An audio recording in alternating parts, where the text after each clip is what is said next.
Quick note, Sharon and I will be leaving immediately after the last Amen. I'll be preaching in Redfield immediately following this service.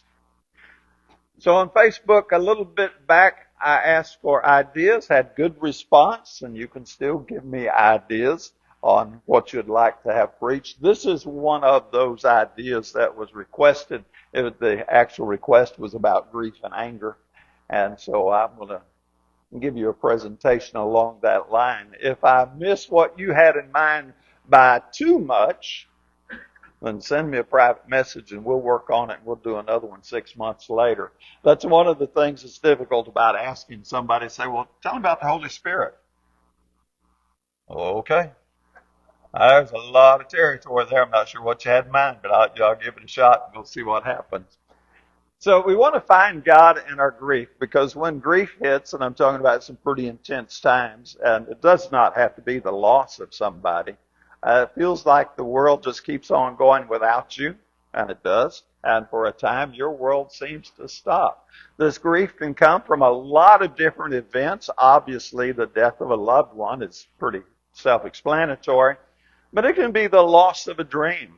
It can be the loss of future plans. It can be the close of your factory. It can be going through midlife crisis can cause some grief. It can just be getting old and finding out you can't do what you used to do, and you're kind of stuck watching more than you are participating now. There's just a lot of places grief can come from, and we do make a mistake if we think it only comes from those activities that involve the funeral home. The Bible never pretends that life is painless and never tells us to pretend life is painless. Your grief is not a sign of weakness. It is a sign that you are simply human. You should not try to run away from it or deny it. It's just part of life. We all go through it. So our important thing is where our grief takes us. Is it going to take us closer to God? Is it going to shape us? Is it going to make us better? Is it going to make us bitter and resentful? And people choose both paths quite commonly. So your grief will shape you. I have no doubt about that. Its question is, what kind of shape are you going to take in the process of your grief? But it doesn't have to consume you. It is a process that you move through. And the more significant the event, the longer it can take to move through. And everybody's a little different, so there's no one single answer for everybody. Everybody has to take their own path and make that journey. And once you do go through the grief, it does not mean that you've forgotten the past. It does not mean that from time to time you still miss things in the past. That's not what we're saying. It's just that you've learned how to stand and move forward with the situation as it is now. So God understands our grief a lot better than we do. Words tend to fail. It's just like nobody really understands. It's really hard to put into words. Sometimes in intense cases, the best thing you can do is just be present. You don't have to say profound things, and incidentally, I think it's us men who are more desirous to say something really profound because we want to fix it. Men want to fix things, and you see somebody's heart, they're breaking, it looks like their life is falling apart. Oh, we want to fix it. But we can't. There's no fixing it. Sometimes all you can do is just show up and say, I'm praying for you, brother. You're in my heart, sister. And just be present. Don't always look for words. In Isaiah 53:3, let's read this one. This is about Christ. And he did know about sorrows. This is not something that is like, oh, God doesn't understand it. He's never been there, and so on and so forth. He was despised, forsaken of men, a man of sorrows, acquainted with grief, and like one from whom men hid their face. He was despised, and we did not esteem him. He understood what it was like to be on the rejected side of society. He knew what it was like to have grief in the Garden of Gethsemane, where his sweat was as drops of blood. Hebrews 4:15 tells us that he was tempted in all aspects just as we are. And so he's a high priest who can relate with us. He understood the ins and outs of life. And even though the very specific details about your life may not be specifically recorded about Christ, he knew. He understands. Don't make the mistake of thinking my grief is the only grief like this ever in all humanity. Of all 106 billion people that live, no one has ever sorrowed as I've sorrowed. That kind of thinking is just going to make things worse and worse. It's just going to muddle up your mind. Yes, it hurts. Yes, it feels like the worst that ever happened. And if you could talk to other people, they would tell you the same thing. I thought my world was over. I thought my life came to the end. I thought this was the worst ever. And just go through that. Sit with that. Be honest about that. I don't want you to deny it. I just want you to be honest with it uh, and move forward with Christ because He understands. So we don't have to pretend that everything is okay and all is well and my life is fantastic and it just can't get any better. Incidentally, there are parts of our life that are pretty fantastic. It can't get much better. It's kind of funny how we can have a whole lot of good stuff going on and we can have a bad event and it erases out immediately all the good that's going on. I really don't have an answer for that because I think that's just the way the human mind works. It's kind of like the old story about the guy out hiking. He's got beautiful mountains, beautiful weather, beautiful sunshine, but he's got a pebble in his boot. He's miserable the whole time because one little thing is wrong. Life is never going to be 100% perfect all the time. Somewhere in there, we have to learn how to balance those things. And God knows that we are working on this balancing act. And the emotional part is really, really hard. So all our faithful Christian friends, they're going to hurt and suffer at times. This is what we do. I didn't put it together. I didn't design it. I don't know why it works that way. But I know that when life hurts, we suffer. And what we need is a community of people around us that will help us get through it. Now, that community of people can't fix it for us. Nobody can fix it for us. The fix we would have, if it was our choice, is we're going to go back in history 3 or 4 or 5 days. We're just going to stop that from happening. And then we're going to move forward and it just never happened. But you can't do that. When it happens, it's happened. And now we have to learn some new skills and some new attitudes. So what we want it to do is to draw us nearer to Christ. We don't want to let our anger and our pain and our hurt push us away from Christ. Now, that temptation is going to be there. It's absolutely going to be there. And if you feel anger toward God, I know a lot of Christians feel really bad about that. I don't have deep theology on this, but I'm just like, God put you together. He created your emotions. He understands.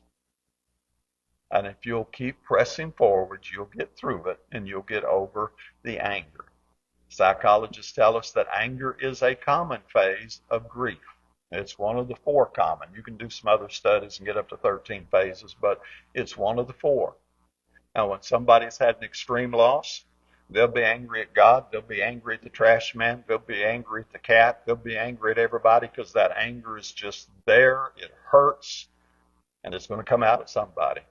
And all I can promise you is God's big enough to handle your anger. You're not going to hurt God as you're going through the anger. Don't let it make you perpetually bitter. Don't let it make you push Him away where you never, ever come home. Anger is just part of the grief. I don't think it's sinful by itself. Anger says in Ephesians 4:26, be angry and do not sin. Haven't we all been angry at someone we love and hold dear and cherish and would die for, but in the moment we're angry at them? That doesn't mean we hate them. That doesn't mean we want to reject them or divorce them or kick them out of our family or write them out of the will. That doesn't mean any of that. We're just in a place where we're angry. Something didn't go the way we wanted it to go, and now we're angry. And anger wants a target. And somebody pray for the kitty cat or the dog that walks by when you just got to let it out. There's been a lot of pets take a lot of anger because they were just in the wrong place at the wrong time. I'll let you decide whether kicking the cat is a sin or not. I won't go there. But you're going to be angry. And we're going to understand it when it's an extreme event. So as a minister, if I come by and I'm visiting you and you've just lost a loved one and I happen to catch you in the anger phase, I am not getting ready to have a theological discussion with you about how, no. That we can do that 2 years later, maybe, but we're not doing it right now. That's just not the time and place. This is just what we go through. Or let's say it wasn't a loss, but let's say you were in a tragic accident. We know people like this. They lost a limb, lost a leg, lost an arm. That's going to be something that aggravates you the rest of your life. And even if it's been a few years later and I come by to visit and I catch you in an angry moment because you only got one arm, I ain't going to argue with you. I got two. I can't fuss with you about that. But I'm not going to say that just because you go through those moments of anger and frustration because life didn't work the way you wanted it to, that it's necessarily an evil weakness on your part. Again, I would just say it's humanity. Be honest with it. God knows what's in your heart. Don't pretend like everything's A-okay and I got this. No, sometimes we need to lean on one another. Psalms 13:1. Let's turn back to Psalms 13:1. David didn't seem to have problem releasing some emotions towards God that we're not always cheery and upbeat. Here's a Psalm of David. He says, "How long, O Lord, will you forget me forever? How long will you hide your face from me? How long shall I take counsel in my soul, having sorrow in my heart all the day? How long will my enemy be exalted over me?" How do you think David's feeling there? He's hurting, isn't he? And he's wondering, I'm going to put it in a little more modern language, Lord, where are you? I thought you were on my side. I thought you had my back. How long, O Lord, will you forget me? He's feeling forgotten by God. How long will you hide your face from me? He's hurting. And we're going to hurt. Different times in life, we're going to sit around and wonder the same thing. And some of us have bought a lie where if I'm Christian, my life will unfold beautifully. That is a lie. That is never in the Bible. It says you're Christian, you're going to get your childhood dreams. You're going to get the white picket fence, and the little house and the flower box out front, and you're going to get to sit on the rocking chair with your loved one that you've been married to for 92 years, and reminisce. So, no, it's not in the Bible. And if you think Christianity gives you that promise, then you've just set yourself up for some more pain and anguish. James 1:10 tells us to be careful. The wrath of man does not work the righteousness of God. So again, I can't tell you when you have an extreme loss, don't ever be angry. All I'm going to tell you is when you realize you're angry, be careful the direction you let that anger go. And I think I believe the best thing to do is just take it to God in prayer. Because Philippians 4:6-7, be anxious in nothing, but in everything by prayer and supplication. And just take it to the Lord. I'm feeling pretty angry right now, Lord. I know I'm about to do something stupid if I don't vent a little bit. And He's big enough to listen and hear your pain. So somebody said this a long time ago, give God all the broken pieces and He can put it back together. Actually, the saying goes, not even God can fix a broken heart if you don't give Him all the pieces. But if you give Him all the pieces, then God can fix a broken heart. So eventually anger can become wisdom. And it does. Now, it's slow. It takes sometimes years. But eventually the anger goes away and it can become wisdom that you share with other people. And now you're equipped as one who's been down that road to help somebody else who's just now entering that road. And now your experience from the past becomes wisdom that helps somebody in the present. And that's a blessed place to be. I don't want advice from somebody. So, let's say I lose my mate. I'm not going to an 18-year-old looking for advice. I'm like, come on, that doesn't make sense to even say that. I'm going to talk to people I trust who've already been down that road that I'm just starting. And if they've been smart enough to have the years to let that turn to wisdom, that's exactly who I want. because they can't fix it for me, and they can't take my hurt away, and they can't bring my loved one back, but they can show me how to navigate that. They can give me some insights to make that, and thus it becomes wisdom. So we ask ourselves, what's our anger growing into? Where are we letting it take us? Because we're letting it take us somewhere. It is going to take you somewhere. Question is where? That's what I want to know. Then we have the opportunity to begin again. Grief is not a required to be the end.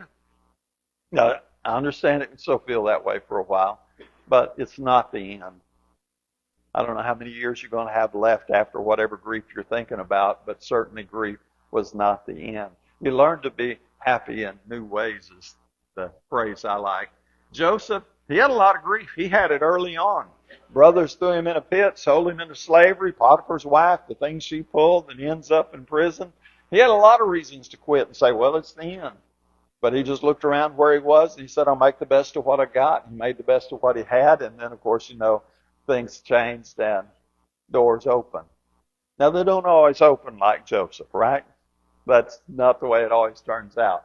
But he did build on his past. He didn't deny it, and I don't think he should get into denial. He just simply built on it. And later on, toward the end of his life, when his brothers came to him, it's in Genesis 50, trying to be sure they were safe, he said, you meant it for evil, but God meant it for good. And there's a lot of grief that turned into wisdom right there, and Joseph had it. So what you do is you take the first step. That's the best advice you're going to get. Take your first step, whatever that is. And it's not like a formula that everybody gets the same steps. You're going to have to kind of find your own step. And some of those early steps are you have to go through the grief. You have to let the tears come, and you have to let them flow. There's no healing in trying to stuff it down and pretend you're a big boy. Big boys don't cry, chin up, suck it in, buttercup, and all that. There's no. That's all right if you got a little sprained thumb or a little bruise or you got bumped on the basketball court. But when we're talking about significant grief, don't play that game. If you just need to go sit down and find a private place to cry for a while, sometimes that's part of the healing process. You're going to have to take those steps and just start working your way through a little bit at a time. And when we're talking about significant losses, I understand from study, from research, it's going to hit you at times you never know. The best example I know of is simply an illustration. But you're walking through the grocery store and you see the Jif peanut butter, and that was their favorite peanut butter. And all of a sudden, right there in the middle of Walmart, you're in the middle of the big boo-hoo. Let it.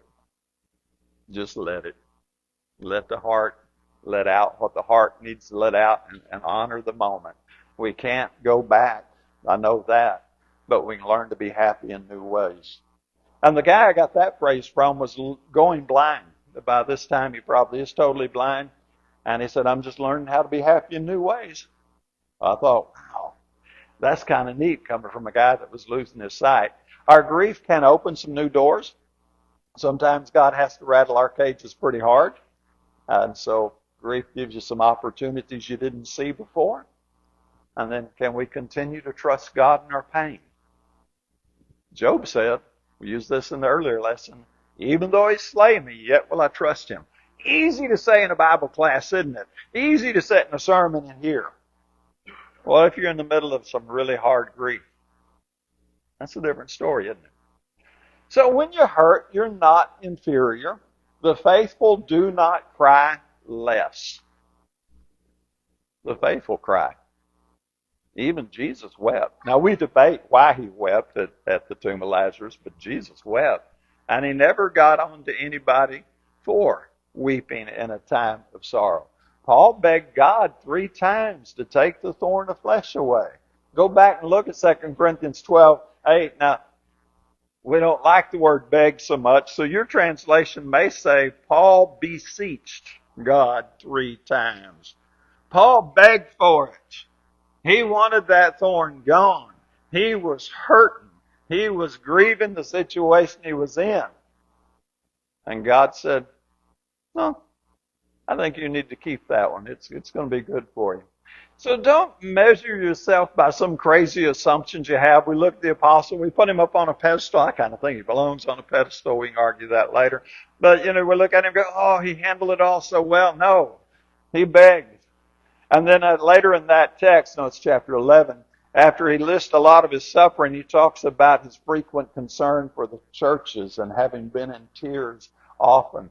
What you don't want to do is drive by somebody's house and they got the nice house, they got the brick house, and they got the nice car out, and they may have a toy or two out there, and the lawn's all cut, and they got the little flowers growing, and everything just looks perfect, and you go, man, they're handling life well, aren't they? And you don't have a clue what's in their heart because we make those assumptions based on 3 minutes meeting in the foyer. Somebody's just went through something horrible. We meet them in the foyer and say, how you doing, brother, sister, and so, and they go, oh, I'm doing fine. That's the end of the conversation in the foyer. And we go, wow, they've got it made. Now don't measure yourself by that little 2 second. You don't know what's going on behind closed doors and how hard they're hurting and how many times they cried themselves to sleep on a now half-empty bed. Don't pretend to know what other people are going through and then beat yourself up because you're not hitting that imaginary level. You're not inferior when you're hurt. You just keep turning back to God. Keep going back to Philippians 4, 6, 7. You just take it to God. God, I'm hurting. When is it going to end?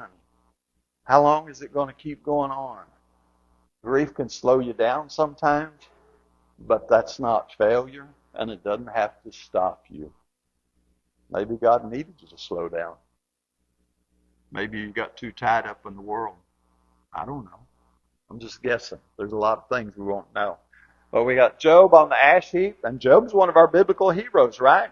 Even though Job, in the midst of his grief, says, why wasn't I stillborn? That's in chapter 3 if you want to look it up. David's hiding in caves from King Saul, trying to figure out what in the world he did wrong because King Saul's trying to kill him. Hannah's childless. She's just so distraught she couldn't even eat at the sacrificial meal. She's off over at the tabernacle doing some praying, or tent, whatever they had there at that particular time.